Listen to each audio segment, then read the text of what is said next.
Okay, hello everyone. Thank you very much for joining us today for the very ultra exciting AIAA Los Angeles section, very special event.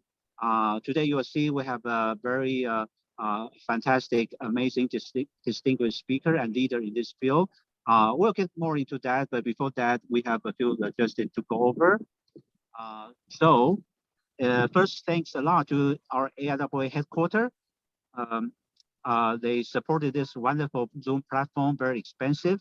And today, we have the permission from our speaker, Dr. Mark Luis, for the recording. So this event is being recorded, and the link will be emailed to everyone, so you can refresh your memory and the great experience today.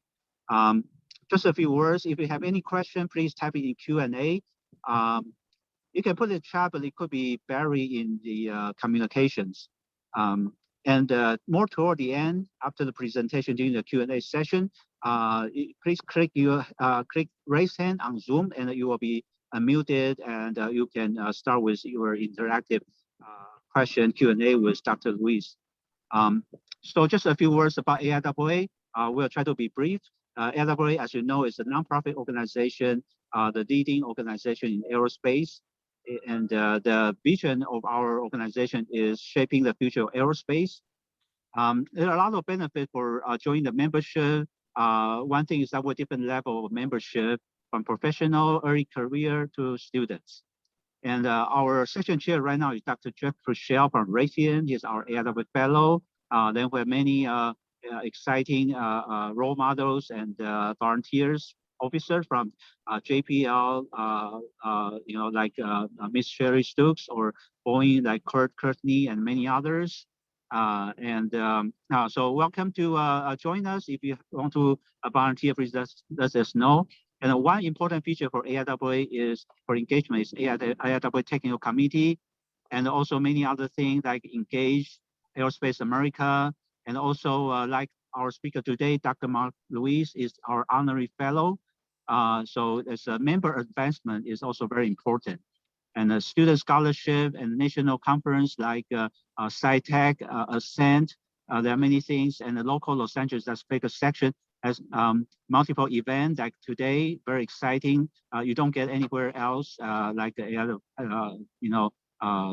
can, that's very good. And we have many local activities and also great companies like Northrop Grumman and Relativity Space, those things. So today we really have the great honor to have the distinguished speaker, Dr. Mark Luis, join us.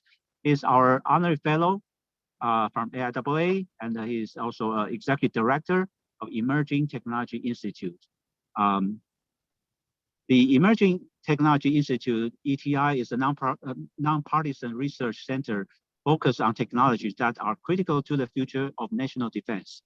ETI provides research and analysis to inform the development and integration of emerging technology into the defense industry base. Prior to this position, Dr. Luis was the director of Defense Research Engineering in the Department of Defense, overseeing technology modernization for all service and DoD agencies, as well as the acting Deputy Undersecretary of Defense for Research Engineering. In that role, he was Pentagon's senior-most scientist, overseeing an organization with $17 billion annual budget that includes DARPA, the Missile Defense Agency, the Defense Innovation Unit, and the Space Development Agency, Federally Funded Research and Development Center, FFRDC, and the Department's Basic and Applied Research Portfolio. From 2012 to 2019, Dr. Luis was the director of the Science and Technology Policy Institute and FFRDC that supported the executive office of the president and other executive branch agency in the formulation of national science and technology policy. Dr. Luis is a professor emeritus at the University of Maryland, where he served as the Willis Young Jr. Professor and the chair of the Department of Aerospace Engineering until 2012. He's also, as a faculty member of Maryland for 25 years, Dr. Luis taught and conducted basic and applied research in the fields of hypersonic aerodynamics, advanced propulsion, and the space vehicle design and optimization. Best known for his work in hypersonics, Dr. Louis' research has spanned the aerospace flight spectrum from the analysis of conventional jet engines to entry into planetary atmosphere.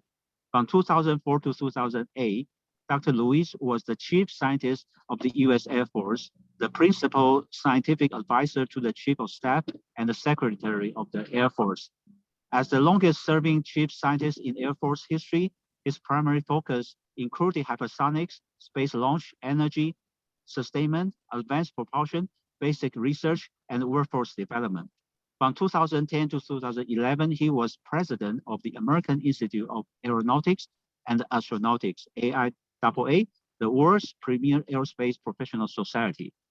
Dr. Louis attended MIT, where he received his Bachelor of Science in Aeronautics and Astronautics, Bachelor of Science in Earth and Planetary Science, and a Master of Science and Doctor of Science in Aeronautics and Astronautics.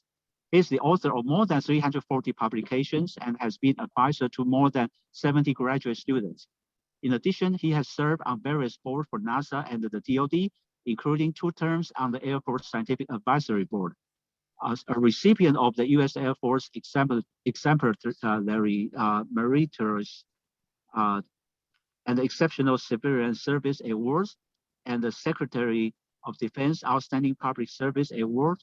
Dr. Louis was also 1994 AIAA National Capital Young Scientist Engineer of the Year, received the IECEC AIAA Lifetime Achievement Award, the AIAA Dryden Lectureship Award, and the AFA Theodore von Karman Award, and is Aviation Week and the Space Technology Laureate. He is a member of the International Academy of Astronautics, a fellow of the American Society of Mechanical Engineers, a fellow of the Royal Aeronautical Society, and an honorary fellow of the AIAA. So it's truly our greatest honor and pleasure, and let's welcome heartily Dr. Mark Louis. Great. Well, first of all, thank you very much for that kind invitation. I think that's all the time we have for today. I'm just kidding. So let me thank all of you for spending part of your Saturday morning with me.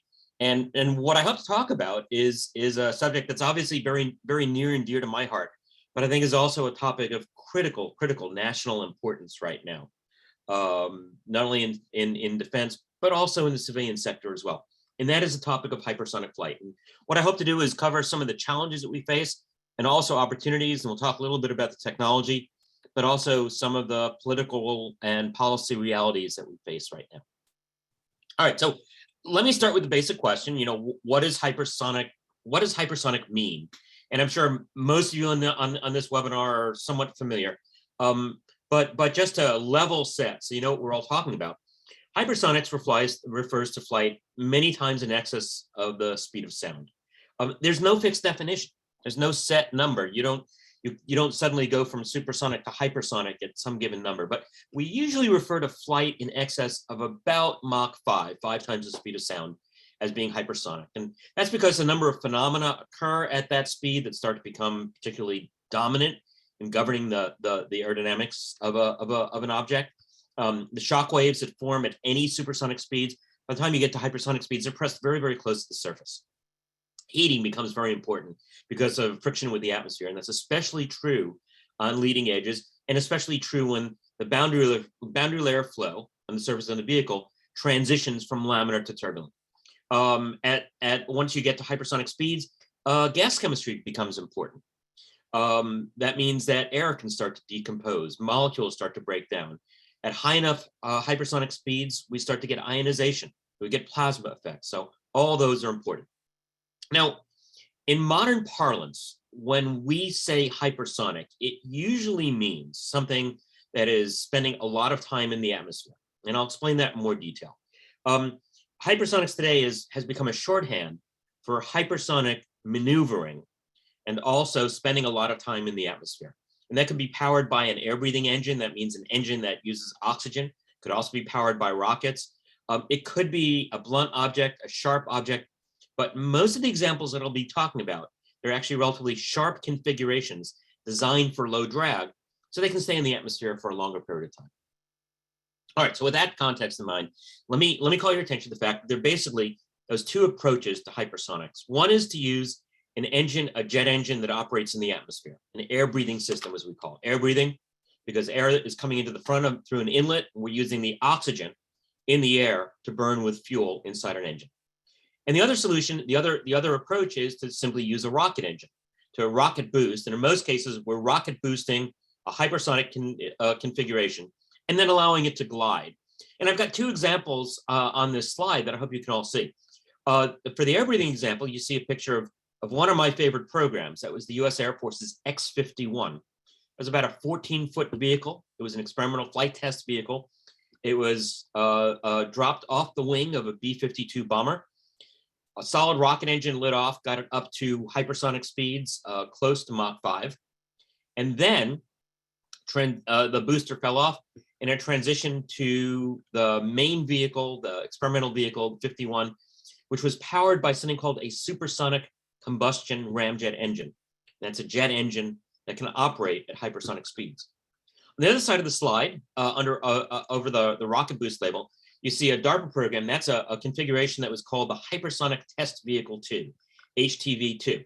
And that was launched on top of a booster rocket. It accelerated to very high Mach number and then separated and glided the rest of the way down. Now, the program on rocket boost, the HTV-2, was actually not very successful and encountered significant challenges during the course of the program. Ultimately, was flown twice and failed both times because of frankly, the difficulty of operating in the hypersonic regime. But there were hard-won lessons learned and have informed a lot of the work that's underway today in the field. All right, so given that we've got two basic approaches to hypersonic flight, we can categorize all manner of vehicles that can operate at hypersonic speeds. At the bottom of the slide, I hope you can all see entry systems, planetary entry systems. Any spacecraft that's entering the Earth's atmosphere from orbit, from transit coming back from the moon, or entering the atmosphere of another planet is likely traveling at hypersonic speeds. That includes Mercury, Gemini, Apollo, the space shuttle, the probes that we've sent to Mars. They are all entering those atmospheres at hypersonic speeds. You'll note that those configurations are all blunt, and that's for a reason. Right? The heating rate, the rate at which a leading edge is heated at hypersonic conditions, scales roughly with the inverse square root of the leading edge radius of curvature. So that means sharper gets hotter. And so for something like a spacecraft, like an Apollo spacecraft, you make it blunt, you give it a nice big blunt heat shield. The shock wave that forms stands off from that heat shield. That mitigates heating on the vehicle. It also has lots of drag. But if you're coming back from space, you actually want drag. You want to slow down in the atmosphere. You don't normally want to use a rocket engine because that would be wasteful. That means you're using fuel. So those systems wind up being relatively poor aerodynamic shapes from the standpoint of drag, but very effective in handling the heat loads that can be experienced during reentry. Now, at the top of the slide, you see different categories of hypersonic configurations that operate in a different part of the flight envelope. These are configurations that are supposed to travel long distances in the atmosphere. And that means they have to have low drag. In order to have low drag, they cannot be blunt shapes. They have to have sharp configurations. They have to have sharp leading edges to give a high lift, low drag performance. And I generally kind of put these into three different categories. On the left-hand side of the slide, you see weapons. That's cruise missiles, intermediate range, and longer range hypersonic configurations. In the middle, aircraft, and they could be manned or unmanned, the aircraft for a range of missions. Everything from intelligence, surveillance, and reconnaissance to maybe rapid package delivery, and ultimately perhaps human travel. And then on the right-hand side is kind of the gleam in the eye of hypersonic aerospace engineers. And that is using principles of hypersonic flight in a launch vehicle configuration. And the advantage there would be to reach space with more of an airplane-like model and less of a rocket model. And let me explain in a nutshell why that would be so attractive. So if you compare what is required to get a rocket ready for launch, you take the example of the space shuttle. It required several thousand people over working several months to get a space shuttle ready for launch. And if you go think about the whole process that they went through, the shuttle would land usually at Edwards Air Force Base. It would be safe, mounted on the back of the 747 carrier airplane, flown to the Cape, was mounted in the vehicle assembly building onto a stack that included an external tank and solid rocket motors, put on a mobile transport, rolled out to the launch pad, ready for launch. Again, thousands of people in several months were involved in doing that. Compare that to airplane-like operations. A 787 lands at LAX. It pulls up to the terminal, tacks up to the terminal. The passengers get off, the bags get off, they clean the toilets. They used to put food on the airplane. They don't even bother doing that anymore. And 15, 20 minutes later, that airplane is ready to fly again. Now, obviously, space flight would never be quite that simple. Maybe someday it will, but in the near future. However, if you can operate more in an airplane-like mode, then it should ultimately be one means of reducing the cost of space and increasing the accessibility of the space environment. The reality is today, though, of all the things on this chart, the area that we're focused on right now is on the top left-hand side, weapons, and for a very good reason, and I'll go into that in more detail. It's kind of the low-hanging fruit. It's the technology that's most likely to be available first, but also is playing right now a critical role as we look at technology modernization for our Department of Defense, and as I'll point out, other countries as well. All right, so let me take you back to a governing document that was produced by the Department of Defense, the National Defense Strategy, that was released in 2018. And let me explain what this document is all about. So every 4 years, the Department of Defense does an assessment and publishes this document known as the National Defense Strategy. In the Pentagon, we call it the NDS. Honestly, in most releases, the NDS is not a particularly meaningful document. They tend to be full of apple pie and motherhood statements, not a lot of meat to them. But 2018 was really quite different. There were two distinguishing features of the report that came out that year. One was it refocused the Department of Defense on strategic competition. Right after 9/11, much of the Department of Defense was really focused on the war on terror. And the 2018 document said, well, okay, that's important, but that isn't an existential threat. What is an existential threat to the United States is the work of our peer competitors as they build up their military capabilities, and more importantly, as they modernize those military capabilities. And in particular, that National Defense Strategy focused on Russia and China, and especially China, with the investments that they're making across a range of technologies. Now, the National Defense Strategy, which by the way, I point out it was a real strategy. Most of the National Defense Strategies of previous years had been more tactical. This was really strategic. It began in the Obama administration. This is a 4-year process, and was released by General Mattis in the Trump administration. It's about to be updated. It could be released frankly, any day now, the 2022. But it really carried considerable bipartisan support. And if you look at that list of technologies, modernization priorities, if you will, for the department, you'll see that hypersonics figured very, very prominently. And in fact, when the report was first released, hypersonics was viewed as the single most important technology on this list of modernization priorities. In 2019, the list was tweaked a little bit. Microelectronics was also highlighted as a top priority in the Pentagon, but hypersonics still remained a very prominent priority. Now, of course, that was the previous administration. So what's happened since then? Well, in just last month, January 2022, the Undersecretary of Defense for Research and Engineering, the Honorable Heidi Shyu, also an AIAA member, by the way, an AIAA honorary fellow, Heidi's office released their own list of technology priorities. And once again, hypersonics is on that list and is very, very prominently featured. So this has transcended administrations. I will say as an aside that when Heidi came to the Pentagon and she looked at that list of technologies that the previous team, our team had identified, her first comment to me was, that list is probably too long. If you've got too many priorities there, how can we handle all those priorities? When she released her own memo, she didn't subtract any of these priorities. and in fact, added a few things onto our list. But hypersonics has certainly received a lot of attention from the current team. All right, so let's talk a little bit about the history of hypersonics, right? How did we get to where we are? Who did what in the field? And I trace back to the late 1940s. The very first human-built hypersonic object was a sounding rocket, WAC Corporal rocket, that was launched on top of a captured V-2 rocket in 1948.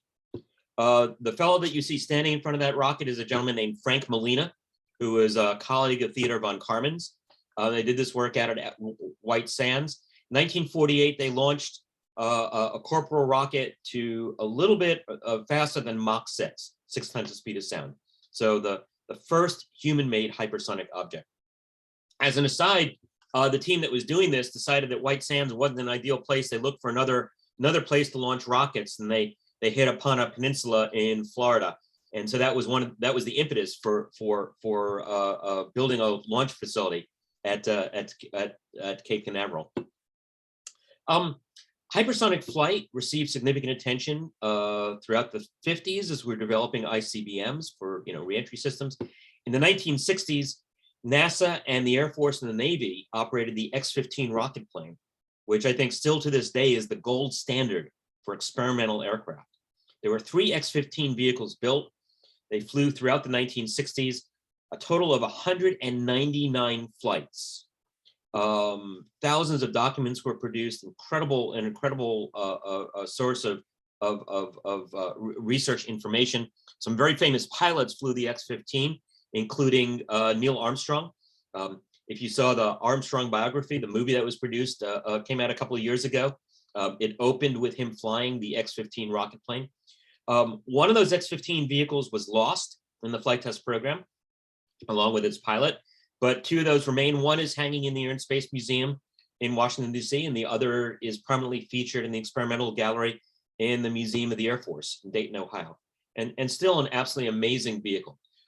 X-15 holds the record, by the way, still for human flight in the atmosphere. 1967, pilot Pete Knight held that record. Recently, his son, Steve Knight, had a couple of years ago was elected the congressman from the state of California, and his district included Edwards Air Force Base. Steve used to say that his father, Pete, would be very, very disappointed to know that he still holds this speed record. But indeed, he still holds this speed record. So it tells you that although we've made a lot of progress in the field, progress has not been as extensive as one might like. Other milestones in hypersonic flight. So I mentioned any spacecraft that enters a planetary atmosphere from orbital conditions or space transit is traveling at hypersonic speeds. The fastest manned entry was the Apollo 10 capsule, traveling at about 37 times the speed of sound. We dropped a probe into Jupiter off the Galileo spacecraft. It entered the upper atmosphere of Jupiter at Mach 65 times the speed of sound. Fastest Earth entry was Mach 43. That was the Stardust capsule back in 2006, and still holds the record. And then on the air breathing side, remember I mentioned air breathing as being one of the ways we propel a vehicle at hypersonic speeds. X-51 holds the record for the longest scramjet flight from 2013, although unofficially, we can't really talk about it, but unofficially, that's no longer the record. So that's kind of a good news story. That was quite an accomplishment. And now, roughly 8 years later, that record was unofficially broken. All right, so what is driving us now that we've got this resurgence of interest in hypersonics? You saw the history, you saw we work in the field, the work goes back decades, but now there is an incredible sense of alarm and a sense that the United States really needs to be ramping up its activities. And really that timetable is being driven by competitors, and in particular Russia and China. Both of those countries have made no bones of, have not hidden the fact that they are actively pursuing hypersonic systems. You see the picture of a military parade that the Chinese had in 2019, where they were very happy to show off some of their operational deployed hypersonic systems. This is a DF-17, which is a hypersonic glide body. Very recently, this summer, the news broke of a Chinese hypersonic system, which was a fractional orbital bombardment system, allegedly. That is a hypersonic vehicle that could be placed in orbit and then deorbited and strike any place on the planet. And over in Russia, Vladimir Putin himself is constantly talking about their hypersonic portfolio, boasting about their capabilities. And what's also important about both Russia and China is they're looking at hypersonic systems for both conventional and nuclear systems. So this is really quite alarming. It's also, it's especially alarming considering the pace of advancement of both of these countries, and especially the pace of Chinese advancements, where they've already gone to deployment of systems in apparently large numbers, where we are still in the demonstration phase for our hypersonic systems. And in fact, recently, we've had an embarrassing string of failures. I mentioned the HTV-2 vehicle that failed. That was almost 10 years ago now. But we haven't followed that up with very many more successes. And you see here on this slide just a couple of news articles that kind of give you a picture of the fact that we've had some embarrassing setbacks. The article at the bottom, by the way, about the hypersonic missile falling off an Air Force B-52, that's actually wrong. That didn't happen. All right, no missile fell off a B-52, but it kind of shows you the reporting that we've been seeing. The fact that our programs have been delayed, you see in the upper right-hand side, the Hawk program, which is a DARPA program, that was from a year ago, December. That program was supposed to have been flying in September and wasn't. Although there is good news, and that is that this fall, the Raytheon version of the Hawk vehicle did actually fly. It's a vehicle very similar to X-51 and was mostly successful in once again getting us back into air-breathing hypersonic flight. So let's talk a little bit about that. Why are we having challenges? Why are we facing so many difficulties in meeting this obvious threat that we're facing from peer competitor countries? Well, I would give you several explanations. One, we've had very inconsistent funding in hypersonics. My friend Dick Hallion, also an AIAA fellow, one of our foremost aviation historians, likes to point out that if you map out funding in the field of hypersonics, it tends to follow a 15-year cycle. They are boom and bust cycles. So we're up, we've got programs, we're dumping a lot of money in, and then the bottom falls out of it. And so that impacts workforce. That means you're always relearning how to do things. It means you give up on infrastructure. You start shutting down wind tunnels. Well, we don't have the programs anymore, so do we really need the wind tunnel? And then we'll start to invest again, and we realize that we have to re-educate workforce, have to relearn how to do things. We have to recommission wind tunnels and build back our capabilities. I would argue that one of the reasons that we've had a string of flight test failures is that much of our flight test workforce has forgotten how to operate in the hypersonic and the realm. You know, in the days of the X-15 program, X-15 was flying roughly once every 18 days. You build up an operations tempo. You learn how to do things. It becomes muscle memory. When you stop doing that, it becomes more and more difficult to be consistently successful. Frankly, sometimes our field has been its own worst enemy. We have oversold concepts, right? In the 1960s, the US Air Force was proposing something called the aerospace plane. It would have required multiple miracles for it to operate. It was a serious program that was canceled, frankly, among a lot of giggles. In the late 1980s, we had the National Aerospace Plane, which is going to be a single stage to orbit vehicle. It's supposed to take off from any runway, any long runway, fly all the way up to orbit. It was a multi-billion-dollar program, and yet it really was a bridge too far. It was attempting to do things, and I'll talk about that in a little bit more detail. It was attempting to do things that, frankly, we didn't know how to do. Sometimes we've had poor program choices when we've made technology decisions.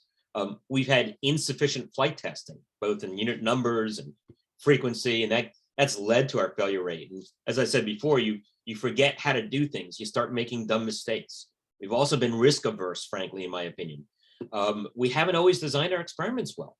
We've done hypersonic flight tests where the biggest risk associated with the flight test isn't the hypersonic part. And we'll design things where getting up to hypersonic speeds is the biggest risk. And that's not a recipe for success. Even more frustrating, we have had some remarkable successes. The NASA X-43 was the first vehicle to demonstrate a scramjet powered flight with thrust greater than drag. It was an absolutely remarkable program operated out of NASA Dryden. And after the final flight of X-43, instead of doing the obvious logical thing of continuing to fly and expand the flight envelope and learn new things, we stopped doing the program. The Air Force did the exact same thing. I showed you a picture of the X-51 earlier. It was a remarkably successful program. It built directly on the X-43. It was a long duration scramjet powered vehicle. After its fourth and fully successful flight, the Air Force basically canceled the program. We tended to have next program-itis, right? So instead of continuing things, we'll stop and we'll start something completely different. I mentioned the Hawk vehicle that just flew this fall, the Raytheon success. Well, that came 11 years after the first flight of X-51. And they're very similar. And you ask, why is that? Well, instead of continuing X-51, when we decided to do air breathing flight again, we started over from scratch. We began with a whole new program. Other mistakes that we made, putting experimental agencies like DARPA on a critical development path. That's not a recipe for success as well. And then finally, and this keeps coming back, and it has come back very, very recently, despite all the evidence that we need hypersonics, despite the pressure of peer competitors who are investing, who aren't making any secret of the fact they're building hypersonic capability. We have in the background this sort of constant hand-wringing, this skepticism. I still have people tell me hypersonics is the future, and it always will be. That's wrong. It's here. Very recently, the Secretary of the Air Force, Frank Kendall, was raising questions about hypersonics, saying, well, he thinks we can do some of the hypersonic missions with existing capabilities. Now, I'm going to respectfully disagree with that. I think that's absolutely wrong. And then we also see organizations like, most recently, about a year ago, the Union of Concerned Scientists came out with a paper that claimed that hypersonics provided no advantage in warfare. It was what I would characterize as a blitheringly stupid paper. It got so many things wrong, I don't even know where to begin. But yet that paper got a lot of publicity. It was on the front page of the New York Times. People are a year and change later. People keep citing that paper for me, and so we have this kind of this drag, if you will, that have frankly hurt our ability to advance in the field. And so we come to this 15-year cycle that I described earlier. And this is kind of a rough representation and courtesy of Dick Hallion, but you see this boom and bust cycle. And starting with that first Frank Molina flight in 1948, that was Project Bumper. And then you see the 1960s, and then we see a drop off. National Aerospace plane in the starting in the mid-1980s, and then that program stops. We see X-43, X-51 in the 2000s, and then that falls off. But now notice the good news today, a significant increase in hypersonic funding. How much money are we spending in hypersonics? Well, let me give you some numbers. If you were to roll back to 2016, the Department of Defense alone was spending maybe about $300 million a year in hypersonics. This year, it'll be in excess of $3.5 billion. Over the next 5-year period, the Department of Defense has allocated roughly $24 billion in hypersonics. So this is real. The funding levels are real. And I'm going to argue, people keep asking me, well, is the bottom going to fall out again? I'm going to argue this time it's here to stay. It's here to stay because of all the external pressures that we see. All right, so with that context, let me go back and talk about some of the mistakes that we made. And I want to start with overselling hypersonics. And my favorite example, or perhaps my least favorite example of that, is the NAS program from the mid-1980s, also known as the X-30. Now, I'm going to start off by saying this was an incredibly noble effort. The NAS program was announced on national television by President Ronald Reagan. What an exciting program. I was a graduate student at the time. Many of my colleagues in hypersonics were also students at the time. This was a whole of government effort focused on building a vehicle that could take off from a runway and fly all the way up to orbit, primarily on air-breathing engines, on scramjet engines. Now, as originally proposed, The NASA vehicle was going to be about a 50,000-pound vehicle. It was going to be ramjet, as a ramjet, scramjet powered. Accelerate up to orbit. At the end of the flight, it would use rockets to circularize, deliver a small payload, and then come back and land on a conventional runway.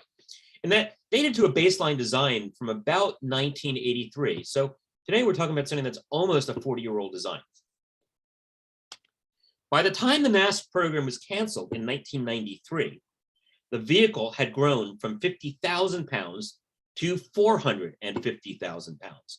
And for those of you familiar with aircraft design, a rough rule of thumb is weight equals cost. So the vehicle would have been much more expensive. We also realized that there were things in this vehicle that we didn't know how to do. All right, air breathing propulsion, scramjet engines. This thing would have had to have flown up to close to 25 times the speed of sound. We hadn't even flown a scramjet engine at 5 times the speed of sound yet. Would have had to have used advanced fuels, solid liquid hydrogen, slush hydrogen, required advanced materials. There were a lot of miracles that would have been required to make this vehicle operate. And by the way, the deep dark secret, the folks who worked on this final design will admit that it didn't quite close. They could never quite get it up to orbital speed. With the most optimistic design considerations, at best, they could maybe get it to near orbital speeds. So this is one of those examples of kind of overselling the concept. And again, that's led to, a part of the oversell is that mixed flight test record that I alluded to earlier. The DARPA HTV-2, the Navy high flight program. That one's worth noting. That was a program that attempted to fly a small scale test vehicle that was going to be powered by a particular type of supersonic combustion ramjet called a DCR, a dual combustor ramjet. Really intriguing concept where you link ramjets and scramjets in a combined system. An idea that was invented at the Johns Hopkins Applied Physics Lab. 3 tests were done. None of those tests were successful for reasons completely and totally unrelated to that hypersonic engine they're trying to test.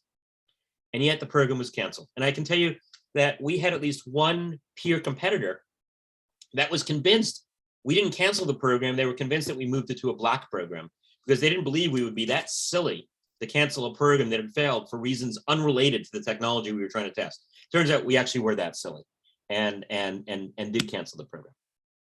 But I mentioned also we've had some notable successes. I alluded to the X-43, 2 flights in 2004, one at almost 7 times the speed of sound. I refer to that as the Kitty Hawk moment in hypersonic air-breathing flight. It showed beyond any doubt that a supersonic combustion ramjet vehicle using oxygen from the atmosphere could power itself through the atmosphere with thrust greater than drag. And then NASA did it again in November that same year, flying at almost 10 times the speed of sound on that X-43, on another X-43 vehicle. X-43 only operated for about 11 seconds under scramjet power, but in the hypersonic realm, 11 seconds is almost infinity because it represents a lot of flow passage times through the engine.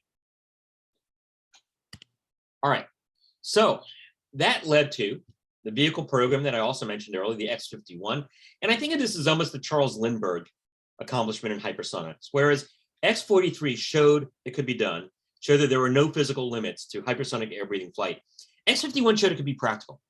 And there were some significant differences between X-51 and X-43. X-51 was powered by hydrocarbon fuel, jet fuel, whereas X-43 was powered by hydrogen. X-51's engine was actively cooled, so it could operate basically as long as you kept fuel flowing into the engine. Whereas on X-43, it was the walls were basically built out of copper, and the engine walls just absorbed heat long enough so they didn't melt before the engine stopped operating. 4 flights of X-51. The first one was May of 2010. It got almost to Mach 5, 143 seconds of powered flight. So an order of magnitude more flight time than the X-43. Flight 2 was a failure in June of 2011. Engine didn't ignite, but we learned a lot. Flight 3 was a failure. A fin fell off the vehicle. We didn't learn anything. And then Flight 4 in May of 2013 gave us almost 210 seconds of powered flight at hypersonic conditions. And that was really quite an amazing accomplishment. I frequently point out the most exciting thing that came out of Flight 4 was that the vehicle worked pretty much exactly as everyone expected it to work. If you plotted the flight data against the ground test data and the simulations, they fell right on top of each other. So it showed that we really understood this realm of flight. And my hat's off, by the way. X-51 was designed by a team from Boeing. Its outer mold lines were designed by a group led by Kevin Bocut at Boeing. Like, I know many of you at this webinar will know. The engine was an Aerojet Rocketdyne engine, which performed flawlessly on this last flight. Now, what did that lead to? Well, in 2014, so that's 1 year after the flight of X-51, the Chief of Staff of the United States Air Force, General Mark Welsh, released this document called A Call to the Future. This was a strategy for the future of the Air Force. And in that call to the future, it listed a number of technologies that would be critical to the success of our future national defense. And the top technology listed there is hypersonic flight. Now, I'll tell you as an aside, when this document came out, I had people calling me saying, oh, the Air Force got it wrong. They should have put this in there and they left this technology out. And I keep reminding them, yes, but hypersonics was in there. But I'd also remind them that first, it was really important to see a strategy document that talks about the future of national defense, that highlights the role of technology in that future. And by gosh, this was a chief of staff who understood that hypersonics was front and center in that future. Now, unfortunately, there were others who were paying more attention than we were. We released that document in 2014, but at that point, investments in hypersonics were still just kind of sputtering along. It was a year after we had flown the last X-51. We were spinning up a couple of DARPA programs, but by and large, the services were not investing. Even the Air Force had basically relinquished much of its activities to DARPA, including sending its money over to DARPA. So we weren't building on those successes. But other people read what we wrote. They said, wow, the future is hypersonics. Hypersonics is going to be really important, and it plays a key role. And so they latched onto it. China, for one, began a massive effort that they didn't hide from us. They told us about their work. Russia as well. In the case of Russia, they resurrected concepts and ideas from the Cold War that had been put on a shelf, and they started bringing them back and flying things that they hadn't flown in decades. And so in a very short period of time, these two countries made remarkable progress while we did not. Now, let me give you one indication, and this is from AIAA. So as you may know, every 18 months, there is a hypersonics conference that is hosted by AIAA. And the original model for that was to alternate. Every 18 months, it would alternate between the United States and an international location. We had one in Munich in the United States. We had one then had a meeting in Scotland. In 2017, that's 4 years ago, this conference was held in mainland China. The Chinese pulled out all the stops. They made a bid on it. And you can see that that was the year that the Chinese reminded us that they were actively engaged in this area, right? You see on this chart, 3 countries plotted: the United States, China, and Germany. Those are the most active in publishing in the field. And up until 2011, the United States was publishing the most papers at this conference. And when we get to 2017, we're obviously swamped. Now, there are a couple of caveats here. Obviously, since the conference was in China, you wouldn't be surprised to see that there were a lot more papers in Chinese. Great. But the number of Chinese papers at that conference was far, far greater than the number of papers that we had received when we held this in the United States. And I'll remind you that this is an AIAA conference. So these papers were all unclassified. So this was mostly university publications and unclassified lab work, right? This was not their military. So this was a very, very solid piece of evidence that we now have peer competitors who are investing not just in programs, but in their students, in their universities, in their workforce. And that means they're investing for the long haul. You can also argue the number of US papers decreased because we started understanding the significance and the military implications. And so we actually started discouraging open publications from our researchers. So there's certainly some of that going on in this chart. But this data overall reinforces the fact that we are very much in a global competition today. So much so that in 2016, we did a report through the Air Force Studies Board of the National Academies called Defending Against Hypersonics. And this is a report that I was involved in. Dick Hallion, who I mentioned previously, former Air Force historian, he was involved in. And what this report was about was the Air Force had asked us, okay, we know other countries are starting to invest in this area. Is this important? Is this something we need to worry about? And so we began first by looking at the reports coming in from the intelligence community. You know, were they being chicken littles, telling us the sky is falling when it really wasn't? And the first thing we concluded was the intelligence community was giving us really good information. If you ever, you know, one of the things that should make you very proud as an American is the work that the intelligence community did in figuring out what our peer competitors were doing. So we felt that their reports were extremely credible. And then asked the question, what does this mean?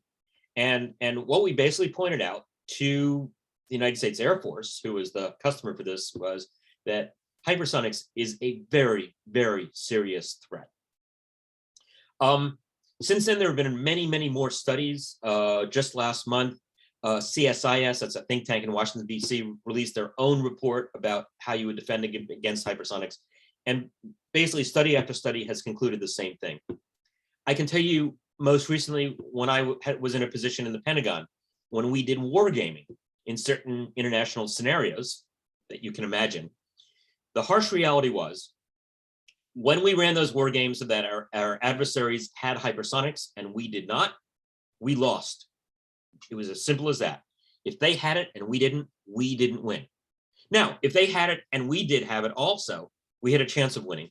But then it came down to almost a war of attrition. It was whoever had the deepest hypersonic magazine came out to be successful. I'll show you as well on this chart. You see in the lower right-hand side, the National Academy very kindly plots out the number of downloads for any given report as an indication of how much attention hypersonics has gotten. This report now, and the numbers I show are now already old. It's already up to about 5,400 downloads since it was published. In comparison, the average National Academy report gets downloaded maybe 100 or so times. So this thing is getting a lot of attention. It was the most downloaded report that the Air Force Studies Board produced in about a decade.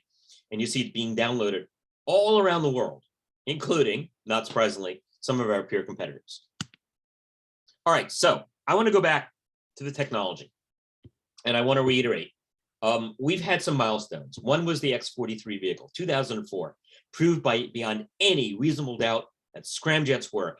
You can power a vehicle through the atmosphere at hypersonic speeds using oxygen that you swallow into an inlet that burns with fuel in a combustion chamber. And X-51 proved that scramjets are practical, that you can build a scramjet engine that will operate pretty much as long as you supply it with fuel. That means you can build cruise missiles. You can operate for hundreds of seconds. And a good rule of thumb, when you're flying at Mach 5, you're traveling about a mile per second. So if you can operate for hundreds of seconds, that means you're traveling, hundreds of miles in a matter of minutes. More recently, as I mentioned, just this fall, Raytheon flew their Hawk vehicle using an engine developed by Northrop. And that basically comes 17 years after our first flight of X-43, right? 11 years after the first flight of X-51.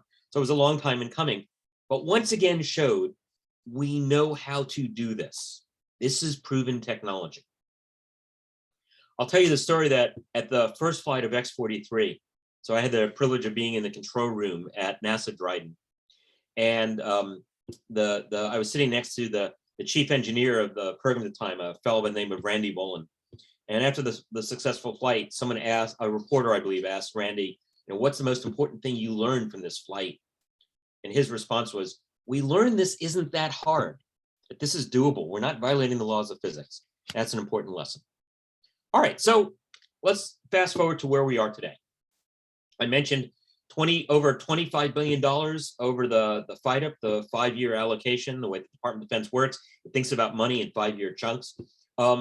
Last year, the General Accounting Office did an overview for Congress. They did a survey of all the hypersonic programs that were currently active.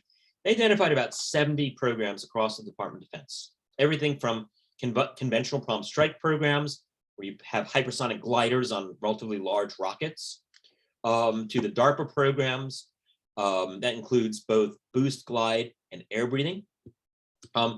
They identified the Joint Hypersonic Transition Office, the JHTO, which is a new office that was stood up a little over a year ago, actually almost 2 years ago now, which is doing some really remarkable things, including funding a university consortium that's headquartered at Texas A&M. Right now, it's got roughly 93 universities, not only from around the country, but around the world, working on problems of relevance to the department. You've got portfolios in the research labs, including the Air Force Research Lab, basic research funded out of the Air Force Office of Scientific Research, Office of Naval Research, a university consortium effort, joint efforts with international partners. The United States and Australia work together on a program called HiFire, incredibly successful program. They're doing flight tests out in the Australian outback. And that has led to this follow-on program, SciFire, which is another hypersonic program joint between the Department of Defense in the United States and the Australian Defense Research Organization, DSTG. And then also, as we develop these systems, these concepts, we're also thinking about how we defend against them, right? Other people are clearly building them, as I mentioned, the Chinese and the Russians. And so it's important that we also lay in the capability to defend ourselves against these capabilities. And the Missile Defense Agency, working with the Space Development Agency, have built a portfolio. And the first part of that portfolio, the first thing that you have to do to stop hypersonic weapon is you have to see it. And so step one is building something called the Hypersonic and Ballistic Tracking Space Sensor System, the HBTSS, being built by the Missile Defense Agency in conjunction with the Space Development Agency. And what that is essentially a proliferated low Earth orbit constellation of IR space sensors that can look down from space and quickly identify a hypersonic launch, but more importantly, find it, fix it, and track it. So you know what it is, and you can track it, and then you have some hope of stopping it. Good news today. So hypersonics is so popular. Not only do we have 70 programs across the department, the services are actually fighting over hypersonics. And this one I'm kind of a little bit smug about, right? You know you've arrived when people are fighting over who loves hypersonics even more. The Army has a program to build a hypersonic weapon, part of long-range precision fires. It will essentially be a boost glider that launches off of a truck. And the Air Force and the Army got into a squabble over whether that was really the Army's mission. And very, very recently, the Secretary of the Air Force, Frank Kendall, came out and said he was actually okay with the Army doing this because, you know, we needed parallel paths and redundancy was sometimes good. But I kind of liken it to when the guy has two girlfriends fighting over him and the girl has two boyfriends fighting over him, or any combination. And when you've got two suitors who think you're worth pursuing, that shows you're kind of in a good state. And that's frankly where we are right now in hypersonics. But I'll also tell you a really exciting, relatively new development. And that is, not only is the government investing in hypersonics, we're seeing some very, very interesting entities stepping up outside the government to invest in hypersonics as well. And I want to highlight two in particular that I'm particularly enthusiastic about. Left-hand side of the slide, you see a picture of an airplane called the ROC, R-O-C. It's built and will be operated by a company called Stratolaunch. Stratolaunch began as a company that was funded by billionaire Paul Allen. It was envisioned as a company that would launch payloads into orbit from a rocket that drops off this large aircraft. And after Paul Allen passed away, Stratolaunch was repurposed into a company that is aiming to do hypersonic flight tests. Now, the ROC that they have built is the world's largest airplane by wingspan, not by weight, although close, but by wingspan. It's essentially the size of two 747s glued together by a center wing section. And from that center, in that center wing section, will be mounted hypersonic test vehicles, a series of vehicles that are given the generic name Talon.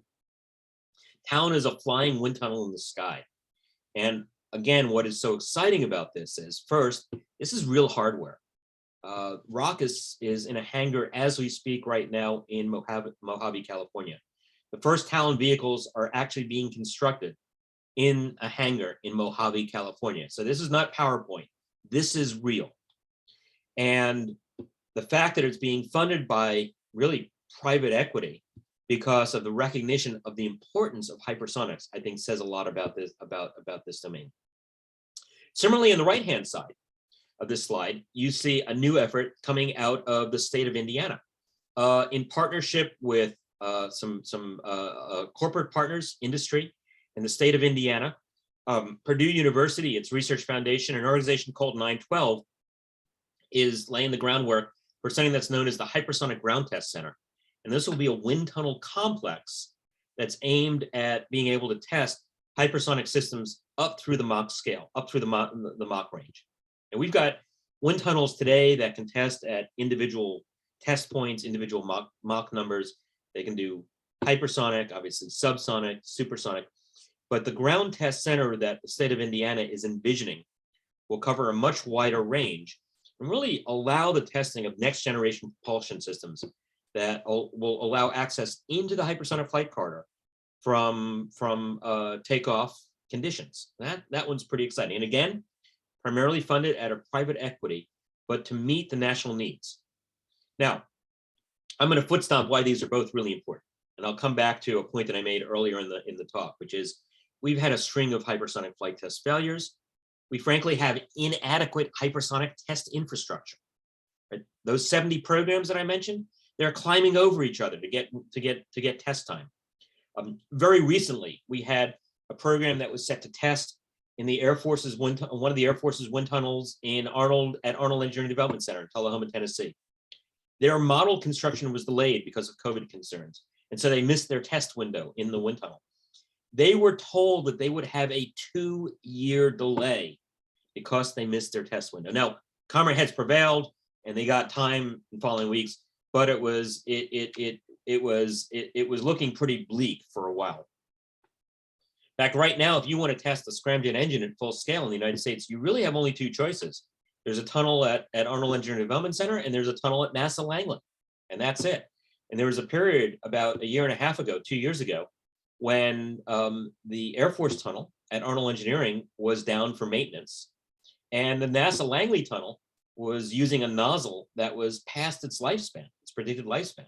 So we could have been in a situation where we had no ability in this nation to do a ground test of a full-scale supersonic combustion ramjet.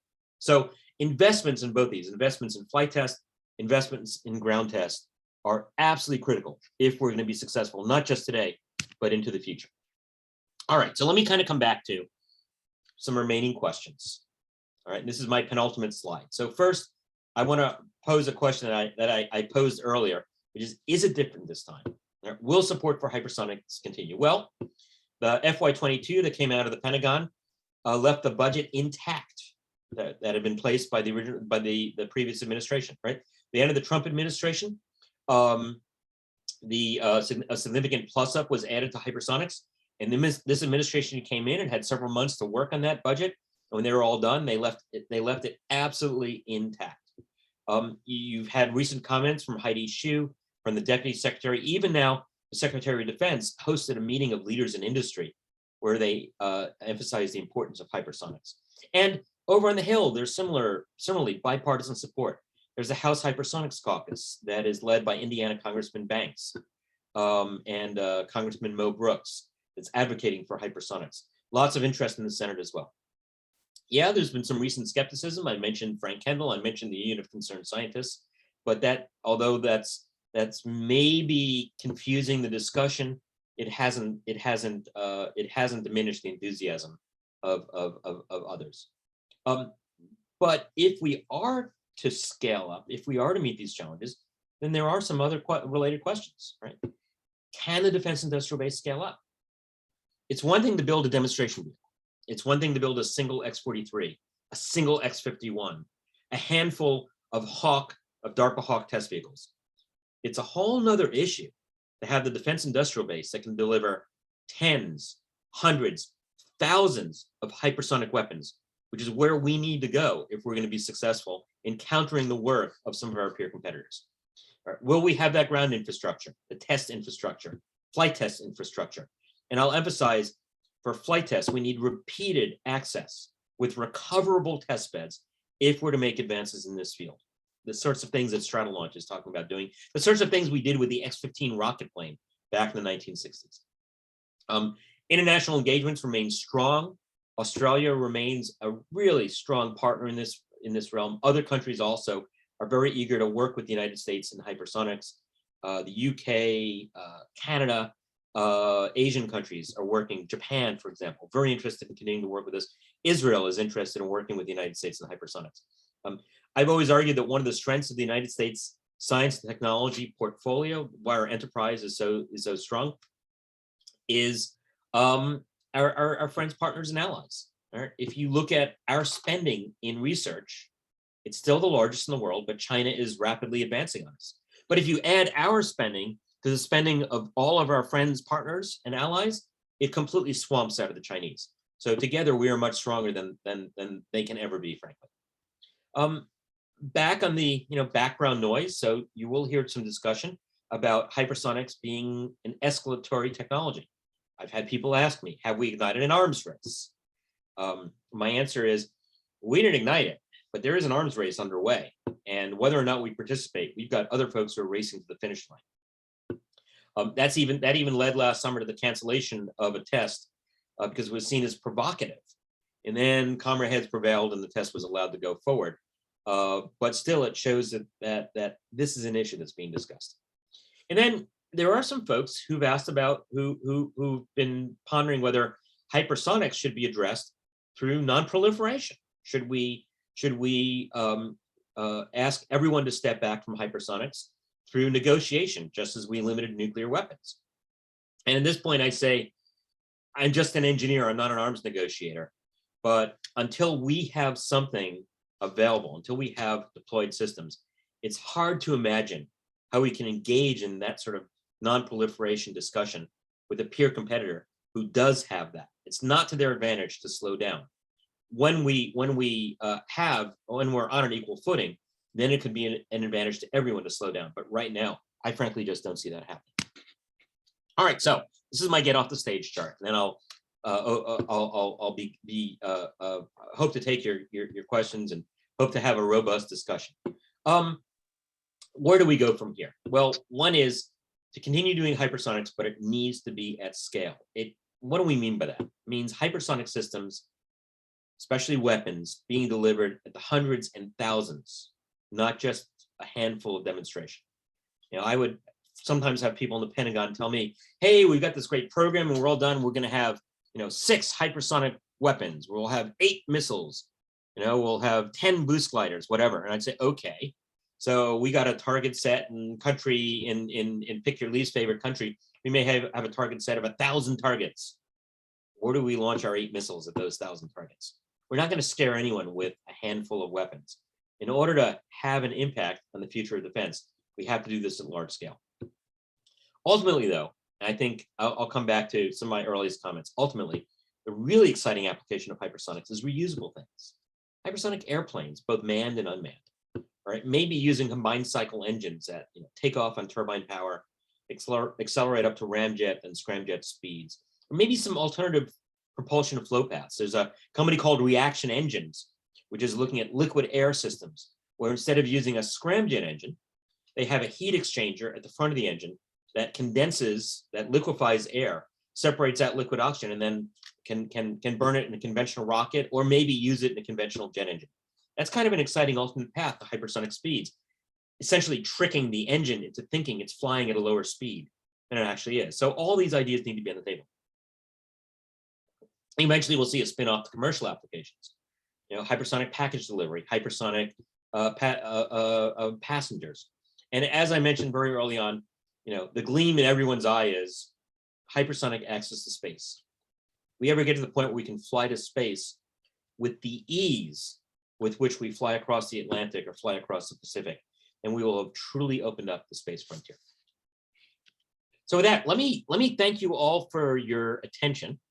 And let's see, I see we've got both chat and questions and answers. So let me open both of those, because I think we've got an equal smattering of questions in chat and questions and answers. And let me ask this. Let me ask that I'll address the chat questions, and then I'll ask that you put subsequent questions in the question and answer window. All right, so let's go in order. Here we go. All right.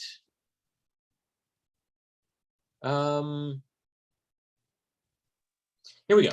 Okay, question. AFOSR and NATO work is also in progress at the NATO Research Center in Belgium. Yep, not a question, but it's a comment. But yes, and again, it emphasizes the importance of the work that we do with our friends, partners, and allies. All right. I will remind everyone that the first supersonic combustion ramjet that was flown on a real vehicle was flown in Australia. Now, it didn't produce thrust greater than drag. That was X-43. It was a much smaller scale engine. It only did it for three seconds. It was a university team out of the University of Queensland that operated in the Australian outback. And that formed the core of the team that became our partners in programs like High Fire and now Sci-Fi.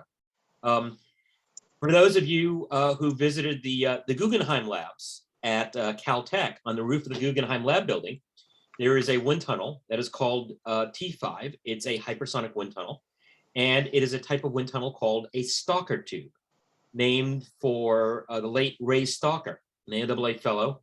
Was kind of the father of Australian hypersonics. And Ray did pioneering work in Australia, mostly at the University of Queensland, and again reminds us that this is truly an international endeavor. All right, next question.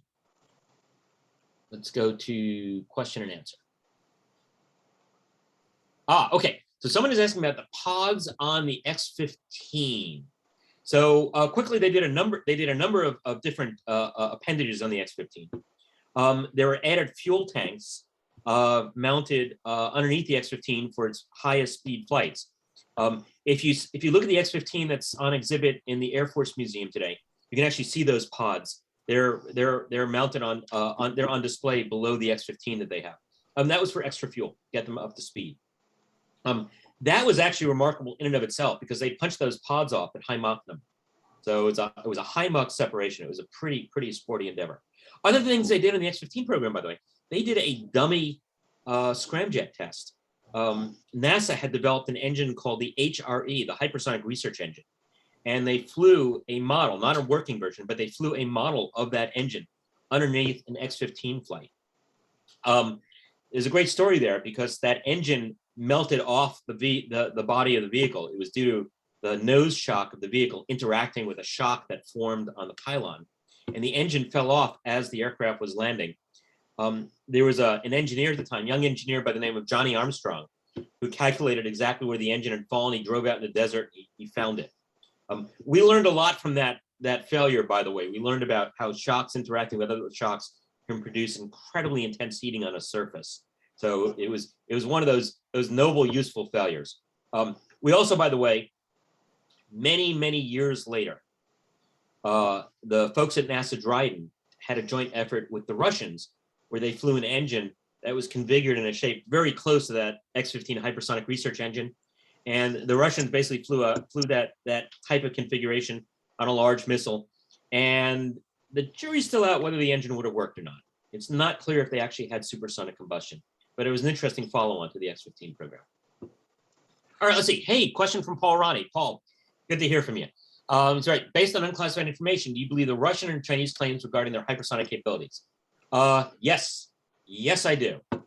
By almost any metric that I can construct, just based on the unclassified information, both the Russians and the Chinese are ahead of us, certainly in terms of deployed systems. I mean, I showed you the picture of the Russian parade in 2019. They're not even trying to hide it. You can go on YouTube and the Chinese will show off their wind tunnels they've built. They've been on a building spree on wind tunnels, including the world's largest shock tube. Along those lines, I'll give you a quick little anecdote, which was when we had the AIAA Hypersonics conference in Scotland. I guess that was probably 2016. The Chinese gave a presentation on their new shock facility. And previously, some of our experts had looked at it and concluded it would be a really crappy tunnel. The length, the diameter, and the driver tube was off. We thought the flow conditions in their facility would be rather poor. And then they presented the data, and it was really good data. I mean, they understood how to build that tunnel. Their level of sophistication was notable. Some of the work that we see also in the unclassified world, some of the computational work that's coming out of China, again, is really impressive. Some of the configurational work that they're doing, really impressive. And one of the things that I'll tip my hat, especially to China on, they've done a whole of country approach to hypersonics. They've integrated their universities directly in with their industrial and government activities. In fact, that was sort of the inspiration when we set up the Joint Hypersonic Transition Office. We figured let's learn, take a page from what they're doing to get our university students working directly on programs of relevance in the United States. All right, so let's see. Edward Keefe is asking, how do we protect ourselves from hypersonic vehicles? Do you have to make an even faster vehicle? Okay, great question. First, it is in fact possible. It is possible to defend against a hypersonic weapon, but it's really, really difficult, right? That's why we're interested in pursuing hypersonics, and that's why other people are pursuing hypersonics, all right? And here I want to emphasize, it's not just the speed of a hypersonic weapon. It's the combination of speed and maneuverability and the altitude at which they operate, right? It's the maneuverability that makes them unpredictable. So for example, if someone launches a ballistic missile at you, if you watch its initial launch, you've got a pretty good idea where it's going because it's governed by gravity. But if someone launches a hypersonic maneuvering vehicle at you, well, it can bank, it can dive, it can glide. It's much less predictable. And that's especially true in the end game. So a hypersonic weapon, for example, could spiral around. It could attack from any azimuth. So that makes stopping these things difficult. But again, I'll emphasize, not impossible. All right, so how would you stop a hypersonic weapon? Well, the first thing you might do is you hit a bullet with a bullet.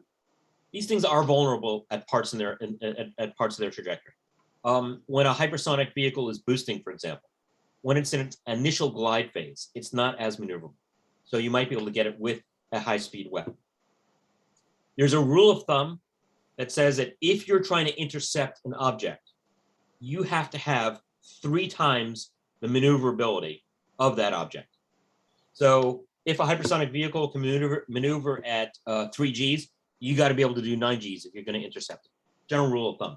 That's easier to do earlier on in the flight, which is why identifying it, seeing it, tracking it quickly is so important. That's one thing you can do. Second thing, use its speed against it. For lack of a better description, throw up flak. Let that hypersonic object run into something at hypersonic speeds. It will very, very quickly cease to exist in a usable form. So that's a solution. The other is you force the hypersonic weapon to expend energy, right? You think about a hypersonic glide vehicle. In order to be unpredictable, it has to maneuver, it has to bank, dive. When it's doing that, it's wasting energy. It's utilizing, it's using up some of its initial energy. So if you can force the weapon to do that, if you can force it to maneuver out of the way, then it might not be a vehicle kill, but it could be a mission kill. Other options, directed energy. Line some sensors. Maybe you can do things to airflow over the vehicle. Maybe you can damage it some way. And then finally, there's another option, which we refer to generally in the Department of Defense as left of launch, which is you do things that prevents them from launching. When we did our 2016 study, we looked at all those options.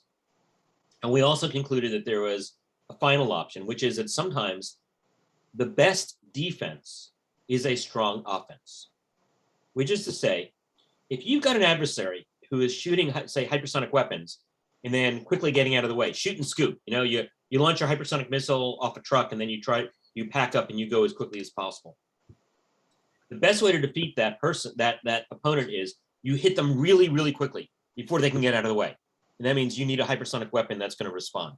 You can't respond at Mach 0.7 if they're shooting at you at Mach 6 and hope to get them have a meaningful impact. No pun intended. All right, let's see. We talked a lot about physical testing. Any thoughts on the use of simulation to advance hypersonics? Absolutely critical, and I think that's one of the great success stories in the field. Our ability to model and simulation hypersonic flows is really quite remarkable. I talked about the success of X-51, so that was already a decade ago. One of the big successes wasn't just the flight test part of that program, but also the fact that X-51 had extensive modeling and simulation. There were an incredible number of CFD runs that were done in the X-51 configuration that then lined up with the ground test and lined up with the flight test. there are clearly things that we cannot simulate in a ground facility. And so modeling and simulation becomes absolutely essential. And also, one of the ways that you might tackle this problem of having insufficient ground test capability is you use modeling and simulation in better ways. Now, having said that, I'm going to admit, I'm a strong believer that you will always need ground test, and you will always definitely need some flight test, right? You need all three of those in combination: ground, flight, and modeling and simulation. All right, let's see. Another question: would investments in physics-based modeling simulation tools help alleviate some of the pressures? Absolutely. I think I just answered that. No substitute to real test. Agree. Perhaps a robust physics-based modeling simulation infrastructure could complement. And yes, and we're already doing that. And I'll give you just one example. I mentioned the folks at Strata Launch in Mojave. They're also, as they're building this flight test vehicle, they're also building a modeling and simulation capability. That's also true if you look at most of the wind tunnel facilities around the country. They're building a modeling and simulation capability. All right, let's see. Mark, where does the U.S. stand in deploying a 350-second flight capability launched from 45,000 feet? Well, the way I'd like to see us do that, I said there are a number of ways you can do flight test. I'll tell you, one of the things that limits us today, most of our flight tests for air breathing systems is being done out of Edwards Air Force Base off of an Air Force B-52. Right now, in order to do those flights, you have to compete first for time on the flight range. The B-52s that we use are old airplanes, right? The youngest B-52 in the fleet is older than I am, which is old. And so we need a more robust flight test capability. Let's see. Here's a question to catch up on our adversaries. What are your thoughts on how our procurement proposal award process can be made more efficient, timely? Oh gosh, so that's an outstanding question, because of course we have a procurement system that we all love to hate on because of how slow and burdensome and bureaucratic it is. And that's not just hypersonics. That is across the board. Our acquisition system today is a result of decades of formation and congressional action. It is optimized for fairness, not for efficiency. By that I mean our acquisition is designed so that everyone gets a chance to bid, everyone can try to be the low bidder, and we don't necessarily pay attention to efficiency and speed. However, when necessary, we can. There are a number of ways to do that. The department has most recently been exploring alternate acquisition strategies. For example, things called OTAs, other transactional authorities, that are being set up to rapidly acquire systems into the Department of Defense. There are organizations across the department that are trying to streamline acquisition. Organizations like the Defense Intelligence Unit, headquartered on the West Coast, run by Mike Brown, that is essentially a rapid portal, if you will, into the Department of Defense. I mentioned the Space Development Agency that's working with MDA in developing hypersonic defenses. Well, their motto is Semper Sidious, which means always faster. And they are deploying space systems in part to support hypersonic detection at near record speed. So there are some good news stories, but we're still not there yet. I mean, we really need to get serious on procuring systems faster, testing them more rapidly, and that I think requires, I hate to say it, a whole of government effort in conjunction with industry.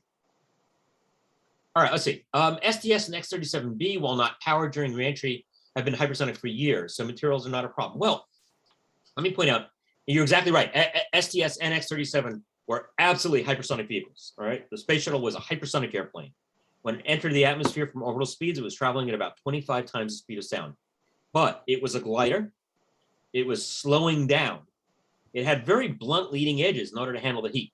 So the heating rates in the shuttle were manageable, frankly, because of the geometry. Now, if you wanted to build something that operated under the same conditions, but could fly in the atmosphere for a much longer period of time, didn't have such high drag, for example, you'd have to give it much sharper leading edges. And that means much higher heating rates at those leading edges. So materials there would be a problem. Now, I'll take you back to X-51.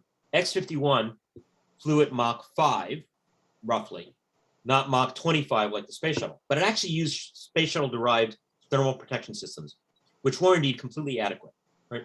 We really have a good handle on the thermal protection materials that are required for flying in the Mach 5 corridor. As you start going up the scale, it becomes more and more challenging. Some of the boost glide concepts go above Mach 10, some hit into Mach 20, and there we're still in development phases. That HTV-2 vehicle that I described, that DARPA attempted to fly and that failed twice, it failed because, in at least one case, it failed because its thermal protection system failed. And it's actually a really interesting story about what happened in that flight, but it was a combination of mistakes made in modeling the aerodynamics, mistakes made in predicting when the boundary layer would transition, but also challenges in the thermal protection system such that whole chunks of the thermal protection system started falling off the vehicle, leading to its failure. Let's see, question, can we have multi-year funding with some stipulation that the increase in the later years is dependent upon the program reaching certain goals? Well, in fact, right now we try to do program milestones. And yeah, you would like to think that if goals aren't reached, then we reallocate funds accordingly. And to a certain extent, we're already doing something like that, right? I can point to some of the hypersonics programs where decisions are being made based on early results that are leading to redirections or changes in scope. I think as you see the next string of flight tests, I think you'll be seeing that. So yeah, absolutely. There need to be consequences for success, and there need to be consequences for failure. Let's see. Question, what about SpaceX moving from outer atmosphere to back to Earth with their new craft? Well, of course, SpaceX is taking an entirely different approach, right? When they come back to Earth, they're landing on a rocket. I can give you the pros and cons of that, but really not quite. It's quite a different approach to flight. And again, it has the advantage of not requiring much new technology being developed, but there are some disadvantages as well, not the least of which is launch loads, launch capability, and responsiveness. All right, again from Paul, is there a tall pole to practical hypersonic flight? God, if you could ask God how to solve one part of the problem, well, I don't think I'd be that presumptuous, Paul. But I think what I would say, for me, the real long pole is the propulsion side. All right, we've built scramjets that have operated in the 200-second range. If we want practical manned hypersonic flight, we need engines that will get us off the ground, punch through Mach 1, get us all the way up to Mach 5, Mach 6, and then let us decelerate and land again. That is really a very challenging problem. We don't know how to do that. We know how to do each individual point in that flight. We know how to build an engine, obviously, that'll take off from the ground. We know how to build a supersonic engine. We know how to build a hypersonic engine. But a propulsion plant that can capture all of those is still a little bit of a challenge. Now, I think there's a lot of interesting work that's been done. Work from Boeing, for example, has looked at designs for hypersonic vehicles. The most recent AIAA conference, Kevin Bocut's team unveiled some configurations for hypersonic aircraft. And that's really close to trying to solve that propulsion challenge. But you need that engine first before those vehicles will be practical. Let's see. Marty, hey, good to hear from you. Marty Bradley asks, well, first he says, gets notified every month that people are reading my old hypersonic reports. That's good. But they're always Chinese students. Yeah, I know. Mention overselling. Do you think people are overselling commercial hypersonic applications, including hypersonic airliners? Yes. Yes, Marty, I do. Building a hypersonic airplane will be extremely, extremely difficult. Anyone that tells you they've solved the problem, they've got a solution, yeah, not so fast. Now having said that, I just mentioned the work from Boeing, and I don't want to take anything away from that. The Boeing work is incredibly credible, right? No one knows more about hypersonic vehicle design than Kevin Bocut, and so the configurations that he showed really hold together very well. But I think even Kevin would say, we're not quite there yet. There are steps that we need to go through in order to make that a practical airplane. So anyone who tells you, hey, give us some money, we're going to build the airplane tomorrow, Yeah, I don't think I'd buy into that. I have to marvel at their enthusiasm. I love their enthusiasm. You know, in some of these companies, their enthusiasm is contagious, but I do worry about it being oversold. I'd say. Here's someone asking, companies seeking to use additive manufacturing to speed up prototyping hypersonic systems. Absolutely critical. I think one of the things that we've seen for the development of hypersonic propulsion is the introduction of additive manufacturing. If I look at a scramjet that was being, built, say, 10 years ago, and I look at the scramjets that are being produced today, the secret sauce is that they're being manufactured using additive manufacturing techniques. And do I foresee regulatory bodies such as the FAA being open to partnering in order to speed up the testing process? Yeah, I think I do. But first, it's not going to be launched first. First, it's going to be flight test. And I can tell you that some of the companies that I talk to, they're having a lot of success working with the FAA. So the FAA is not a roadblock. Ken Soleil, good to hear from you. Competition versus Manhattan Project level national program. Look, I hate the term Manhattan Project because things get labeled, things are too readily labeled Manhattan Project. But yes, this needs to be no kidding. We are serious national effort. That's what we were gearing up to in the Pentagon when I was there, and I think we built that momentum. And most recently, I conversations with now colleagues in the Pentagon, including Heidi Shue. She's actually used the term Manhattan Project scale effort in hypersonics. So yes, absolutely, we need to be doing that. Other countries aside from U.S., Russia, China that are currently focused in development. I mentioned Australia as being a partner. Should we be afraid of them? Actually, I don't know if we should be afraid of any of them. We should be wary of some. But really, I have to be honest, it's Russia and China that I worry about the most. The rest of the world is working with us. India has worked a little bit with the Russians. They've been talking about a hypersonic version of their BrahMos missile for a while, but I'm not as worried about that. You could imagine a day when hypersonic technology is proliferating around the world. You think about hotspots around the world, which might be a little bit scary. So that might not be so much countries developing the technology, but proliferating the technology. And that can be pretty scary. Pick your favorite two countries that hate each other, pointing hypersonic weapons at each other. And countries that may not be willing to use nuclear weapons might be willing to use hypersonic weapons. Let's see. Ed Aisley asked me to comment on the recent CSIS report about using microwaves. That was one of a number of capabilities that were suggested. I mentioned using directed energy, lasers.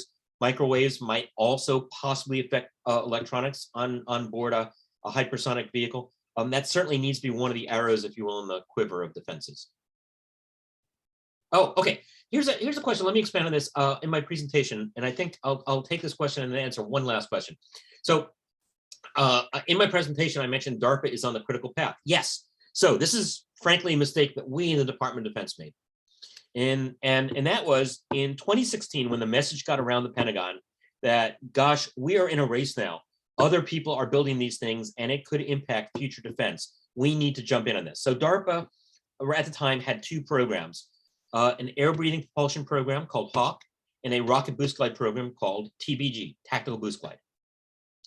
And so the decision was made, that's what we've got in development. Let's build programs based on that. So the Air Force invested in the Tactical Boost Glide program, and that became the Arrow program. So Arrow is a direct derivative of the Tactical Boost Glide. And that means we put DARPA on the path to developing a weapon. That's a really bad idea. DARPA is not a weapons development agency. DARPA is developing new technology, far-ranging, horizon stuff. They need to be allowed to fail. Right? When you're developing a weapon, you can't be allowed to fail. It's a whole different mindset. DARPA is interested in demonstrating new ideas, new technologies, not necessarily on proving out stepwise technologies that lead to a program of record. And so that's what we did. That's where we are. There's no solving it. I would just tell my friends at DARPA, hey, this kind of sucks because this isn't what you should be doing. But because of decisions that were made before you were brought in, this is kind of the role you've been placed in. So don't screw it up. And indeed, if you see today, our main programs for air launch systems, Arrow, and now the Air Force is talking about a hypersonic air breathing cruise missile. They're deriving from those DARPA programs. All right, let me take one last question, and that is supply chain challenges. Yes, definitely supply chain challenges. And again, we're talking about scaling up hypersonics. That means delivering in ultimately hundreds and thousands. So that means we need to have the industrial base to develop high temperature materials, to develop, if it's air breathing systems, scramjet engines. It means additive manufacturing on a huge scale. All the supply chain challenges you have with a conventional weapon, you've got with a hypersonic weapon. Microelectronics, for example, sensors that require rare earth metals. So to that extent, we're actually at NDIA, we're doing a study on that very issue. We're looking at the defense industrial base and its ability to step up to the needs that the department is projecting for hypersonic systems. And so far, we're not actually getting a really good answer. And there are a lot of reasons for that, but not the least of which is the department really hasn't been providing the demand signal that industry needs to truly step up to the plate. And then last part of that question, do I see my kids enjoying a point-to-point hypersonic ride in their lifetime? Ooh, I don't know about that. Maybe my grandkids. I'm pretty optimistic about my grandkids. You know, making predictions about the future is always kind of dangerous. As I like to say, it's actually really easy to make predictions. The challenge is in being right. My difficulty in making these sorts of predictions is I think humans tend to think linearly, and technology tends to grow exponentially. And so we have a habit of overestimating progress in the short term and underestimating progress in the long term.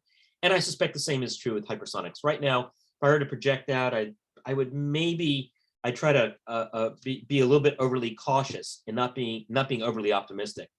But I suspect if we were to have a similar talk in 100 years from now, the progress that we will have made, in some cases, it will be in areas that we could not have even imagined today.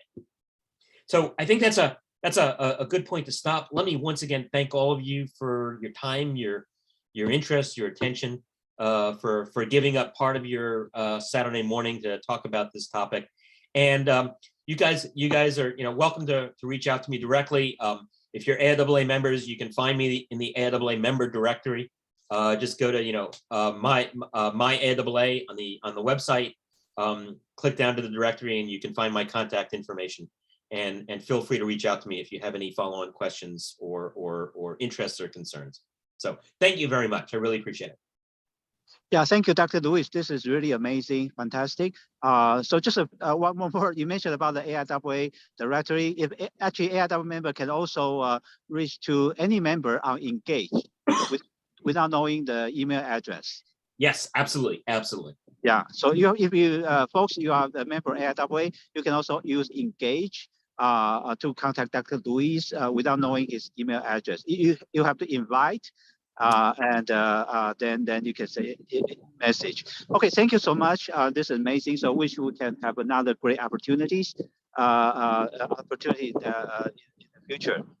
So welcome back, Dr. Lewis. This is your home. So anytime, and hopefully after pandemic, we can have you here in person at some point. I would enjoy that very much. Fantastic. Bye. All right. Thank you. So this concludes our event today. So welcome to stay around a little bit, but the program stopped here. So once again, thank you so much, everyone. Keep in touch. So look forward to seeing you next time. Have a wonderful Saturday. Have a great weekend. Thank you so much. Bye-bye.